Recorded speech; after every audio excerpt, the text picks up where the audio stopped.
Hi there, this is Chinkitan, also known as Mr. Chink Positive.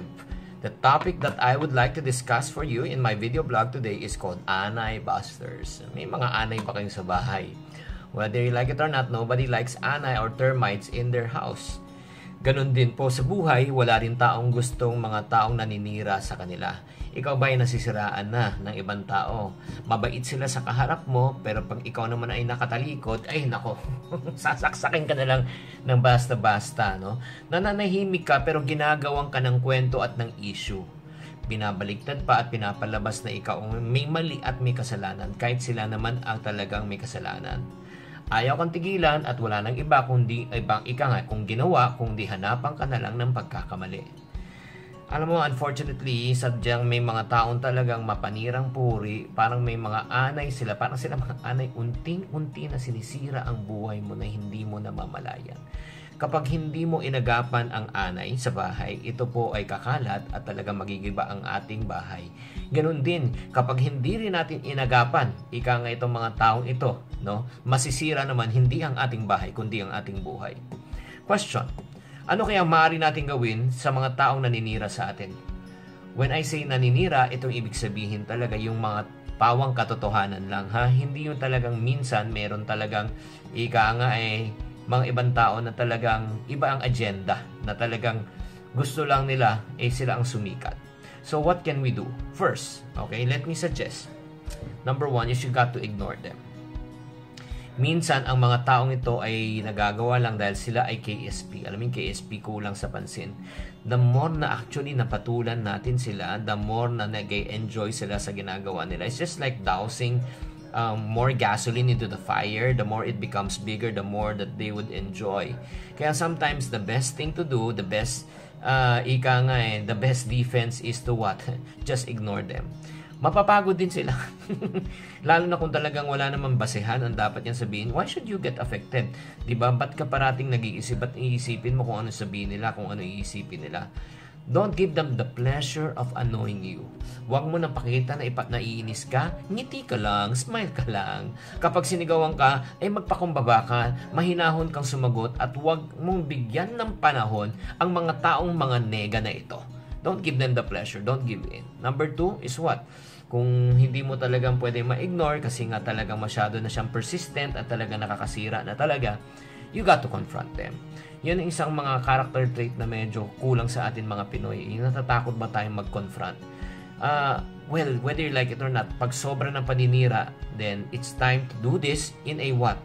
Civil and a peaceful manner. No? Ika nga, civil and a peaceful manner. Walang hindi naaayos sa masinsinan at mapayapang usapan. Isa pa, kapag kinausap mo, dapat maayos at dapat malaman mo at maintindihan mo yung punot dulo. Baka miscommunication lang siya. Sometimes we have the tendency to jump into conclusions, specifically kung hindi natin feel yung tao. Diba? Kung yung tao pero hindi natin feel, ay nako, galit ako talaga dyan, kaya ganun yung sinasabi niya. No. Again, never jump into any conclusion. Baka ikaw rin ang magsisi. Last but not the least, aside from ignoring them, confronting them, and number three, you got to what? Evaluate yourself. Sit down and reflect. Alamin mo kung talagang itong paninira lamang or kaya ito ay may katotohanan. Is there a tinge of truth in what they're saying? Kamustahin din natin and let's introspect and ask ourselves, anong character natin? Meron ba tayong pagkakamali na ginawa? Meron ba tayong ugali na hindi maganda? Kamustahin din natin yung mga bibig na mga words na lumalabas sa ating bibig. Paano kaya tayo makitungo sa ating mga taong nakapaligid po sa atin? Are we kind? Number one, are we gracious? Are we sensitive? Ilan lang to mga words na dapat natin na tanungin natin sa ating sarili. Alam mo, kasi whether you like it or not, we have all our blind sides. Higit sa lahat, mga kapatid, ang pinakainam na dapat nating gawin sa mga taong mapanira po sa atin ay, unfortunately, mahirap gawin, pero ipanalangin na lang natin sa Diyos. Maging mabuti pa rin tayo sa kanila. Love those who hate you. Kumbaga, kill them with what? Love. TLC. Sigurado kung magiging effect nito sa kanila ay hindi masyadong maganda sa umpisa, pero sooner or later, no, I'm sure, let God lumaban para sa atin. Let go and let God. Alam mo, kahit ano natin gawin, hindi naman natin mababago ang tao. Only God can really change a person. So let me ask you, as I conclude this video blog for today, may mga tao bang naninira sa iyo? That's number 1. Ano yung step na ginawa mo na para kumprontahin o kausapin o ignore sila, or if not, ipag-pray sila? So, I hope that this short blog is able to enlighten you today if you're going through crisis. Naka-encourage sa inyo. I just want to encourage you also to please subscribe on my YouTube, so once I do a video, you will automatically receive the video.